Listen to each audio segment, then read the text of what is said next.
Boom! Blinding light washes out the landscape around you. Several things all happen within a second. First, your vehicle dies as an electromagnetic pulse spreads at the speed of light, killing all unshielded electronics. In the civilian world, that means practically everything. If you were not blinded by the flash of the explosion, you'd see sparks dancing along the high-voltage wires overhead as they're overloaded with electricity. All modern vehicles that rely on fancy computers and electronic gadgets that make them super efficient and comfortable are now just useless hunks of junk on four wheels. Personal computers, cell phones, even pacemakers are all instantly shut down across a 40-mile radius, and they'll never come back online again.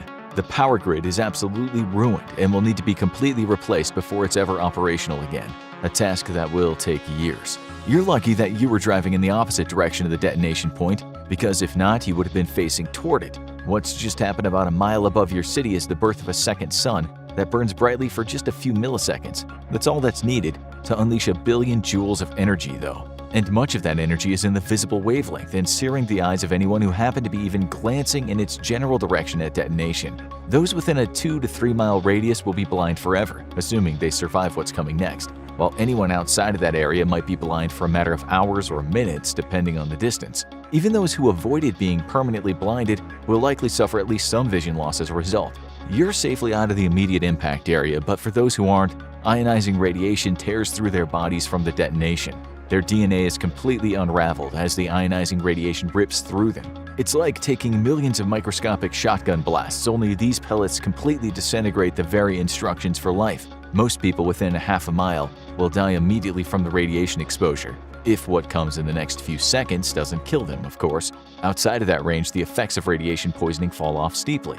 You were in your car, which protected you from a lot of the thermal radiation, but not all of it. Your arm was hanging out the window, and even at over 2 miles from the detonation point, your arm has suffered some pretty nasty second-degree burns. You're lucky. 35% of the energy from a nuclear explosion is released as heat, and anyone caught out in the open can suffer third-degree burns at a distance of up to 5 miles. If third-degree burns cover 24% of the person's body, or second-degree burns cover 30% of their body, those individuals will go into serious shock, with death imminent. All flammable material directly under and surrounding the blast site catches on fire because of the intense heat. Even at 2 miles out, some of the paint on your car evaporates, and the car door becomes painfully hot to the touch. Tires on vehicles all around you burst as the rubber softens and weakens, while billboards catch on fire. People caught out in the open are consumed in flames as their clothes ignite while they're still wearing them. Some people's hair is literally seared off their heads, leaving behind painful second-degree burns across their scalp.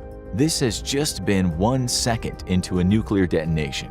Your car spins out of control as the tires go flat, but you're lucky to come to an abrupt but mostly safe stop.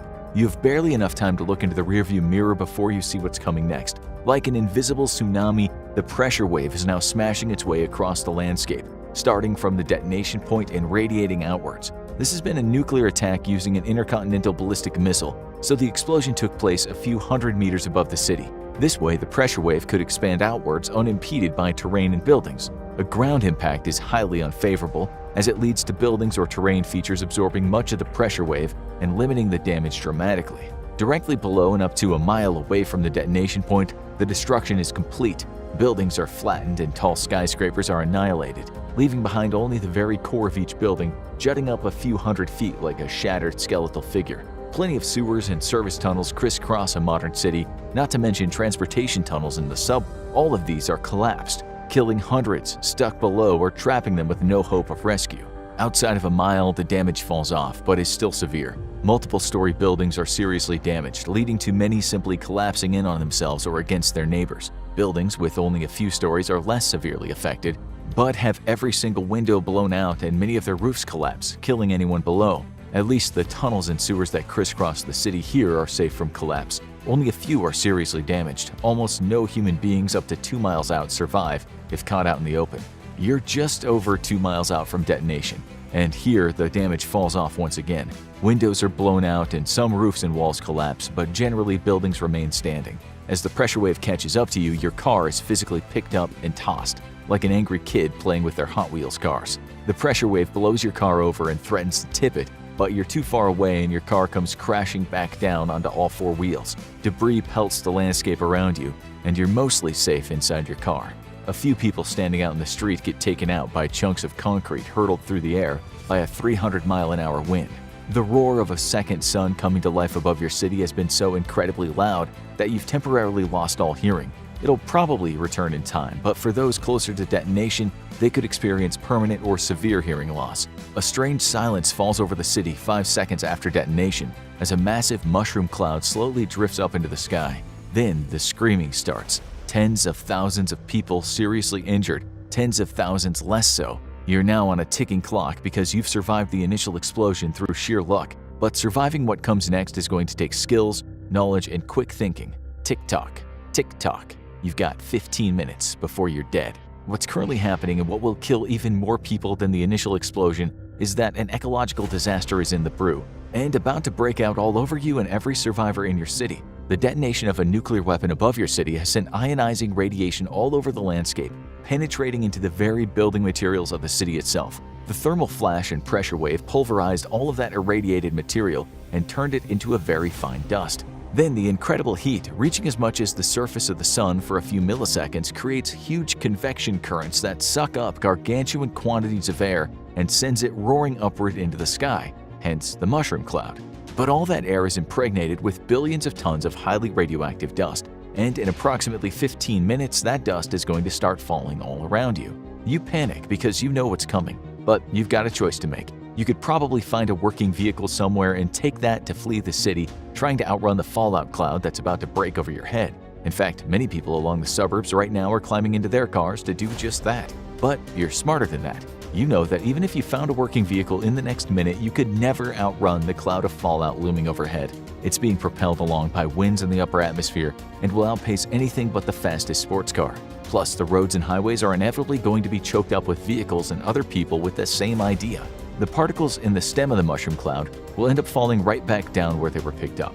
Not many people will die from them, but that's pretty much only because anyone under the growing thick black sooty stem of a massive mushroom cloud is already dead from the initial explosion. It's the rest of the billowing cloud that you have to worry about because what goes up definitely comes down. But you're not the only one in danger, as much of the radioactive fallout will reach the uppermost layers of the atmosphere where it will be carried along by strong winds. Massive plumes of radiation will fall for hundreds of miles from the detonation point, poisoning communities entire states away. This is the very reason why Russia might saber rattle and talk tough about using tactical nuclear weapons in Ukraine, but in reality it would only be shooting itself in the foot, as prevailing winds would carry much of the fallout right back into Russia itself. To avoid dying in the next 15 minutes, you have a choice to make. Avoiding radiation poisoning is about 3 things: time, distance, and shielding. The more time you spend away from a radiation source, the safer you'll be, as the radioactive decay, especially in fission byproducts of nuclear explosions, tends to make dangerous particles extremely short-lived. The greater the distance between you and an unshielded radioactive source also means you'll be exposed to less radiation. Meanwhile, shielding takes into account placing barriers between yourself and a radioactive source. If you can't meet the requirements of one, time, distance, or shielding, then you must compensate by adding even more of the other 2 requirements. To survive a nuclear attack, you're going to have to do all 3, though. First, take a look around you. Your first choice, and the absolute worst, is to remain in your vehicle.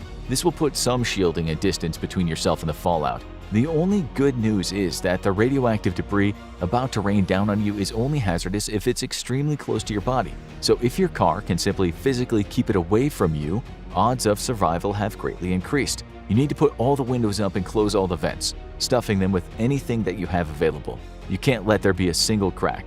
The first radioactive particles to fall will be the size of grains of sand or salt, and these should be easy to keep out. However, over time, the finer radioactive debris will begin to descend, and this can be as small as specks of dust. In fact, you can detect the presence of radioactive fallout after a nuclear explosion simply by seeing coatings of dust on objects. A car is a terrible survival choice, but it's better than nothing. However, an even better choice is sheltering inside a building with a basement if possible. Basements might not seem like the best choice since so much of the fine debris is going to settle in low places, but the key is to choose a basement with as few entrances as possible, and then to seal those entrances as best you can. However, in many modern cities, especially in sunny SoCal, basements are rare. In that case, you want to move to the centermost area of a home or a building and shelter in place there. Staying at the core of a building will add distance and shielding between yourself and the harmful fallout. But if you're going to survive, you're going to have to take some precautions before the radioactive dust starts falling. Hopefully you've got duct tape available nearby, in which case you need to immediately seal all windows and doors with duct tape. A closed window will be fine to protect you from the initial larger grains of debris that falls down first, but every window is leaky and the finer particles will ride in on those air currents, potentially poisoning you inside your shelter. This is why it's important to seal windows and doors with tape and to make your shelter as far away from any window as possible, ideally past several closed doors. Your first priority is securing your shelter, and luckily, you found an intact office building to hide inside along with a few other survivors. Working quickly, you seal off all exterior windows and then taped up the doors leading to the inner core. But now that you're somewhat safe, it's time to get naked. No, you're not repopulating the Earth already, you're avoiding a very nasty death by radiation poisoning. If you were outside at the time of detonation, there's a serious risk that you've already contaminated your clothing with radioactive particle debris. That's why any of you who were outside when the bomb went off need to immediately remove all outer garments and put them in a plastic bag of some kind, then seal the bag off. If possible, put that first bag inside a second plastic bag and store it somewhere far away from you and make sure everyone is aware of its location.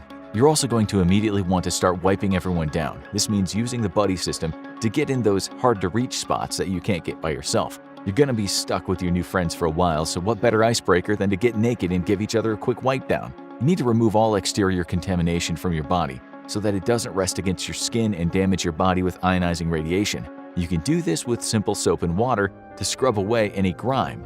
But even just brushing off with a clean cloth is enough. Afterwards, though, anything that you use to clean each other off with is going to have to go into another containment bag. Never reuse or reopen an old containment bag already full of contaminated material. Now that you've avoided the most imminent hazard, exterior contamination, your next greatest threat, and one that will persist for a while, is interior contamination. This will come from the finer radioactive debris that can get inside wounds or be breathed in and settle into your lungs or along your esophagus. Inside your shelter, your odds of survival are good, but only if you stay in place. You've created distance and shielding, but now you need to add time to the equation.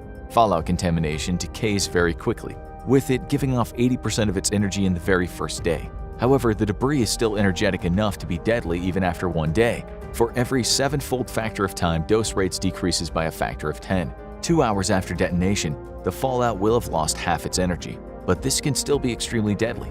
Ideally, you'll want to shelter in place for a full 72 hours before leaving your shelter, at which rate remaining radioactive debris will still be harmful, but only if you remain in contact with it for long amounts of time.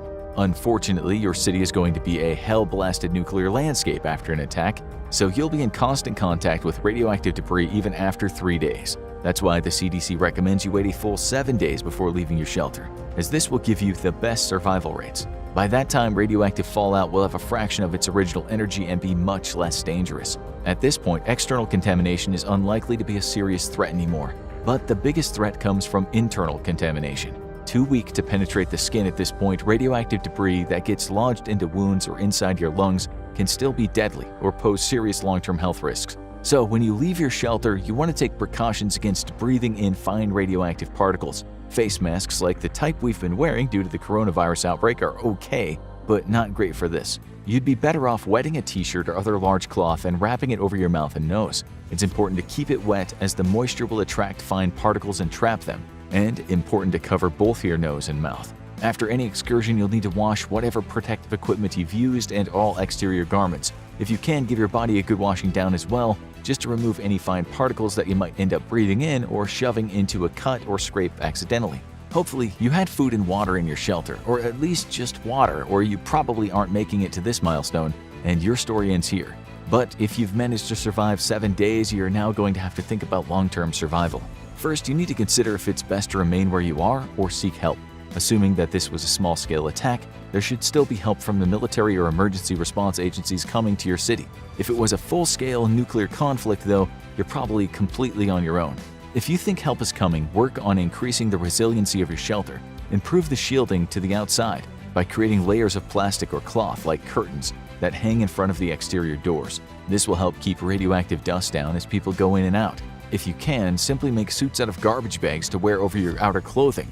That way it can be removed and thrown away in specified disposal locations after each trip. If you've got water to spare, create 2 cleaning areas for boots. You can do this by filling 2 buckets with water and dipping your boots into each one in succession. After a few rinses, dispose of the water somewhere so there's no chance of it contaminating you or your shelter. You're going to want to pay special attention to boots and feet, as they'll be the most likely to get saturated with fine radioactive debris since most of it will settle on the ground. You'll also want to make sure your shelter is visible to search and rescue parties who are looking for survivors. Create large geometric shapes made of bright materials to immediately grab the attention of a helicopter or passing rescue vehicle or patrol. SOS is a global sign of distress, but in a city you should be able to find many creative ways of making it obvious that your shelter is occupied with survivors.